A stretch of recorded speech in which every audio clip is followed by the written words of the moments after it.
Title: The Coffee Shop Stranger. Voiceover script.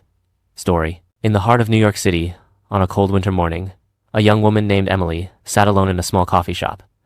She was exhausted mentally, emotionally, financially. Her dream of becoming a writer had brought her here, but the city was cruel. Her savings were almost gone.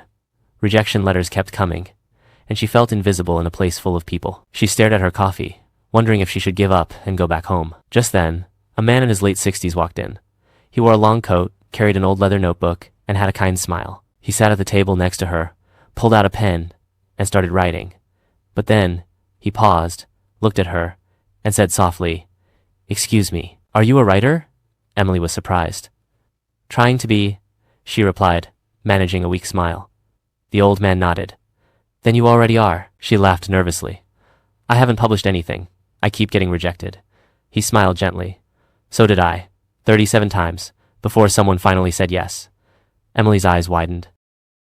He reached into his coat pocket and handed her a small paperback book. His name was on the cover. A name she had seen before. A name she admired. James Kelitha, award-winning novelist she had studied in college. "I come here every Sunday," he said, "to remember what it felt like starting out, the hunger, the doubt." He looked into her eyes and said, "Don't quit 3 feet from gold. Dig a little deeper.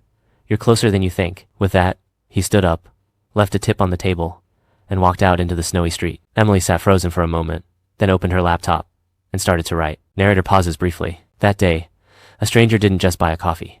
He lit a spark. Moral: sometimes all it takes is one voice to remind you that you're not as far as you think. Never stop digging.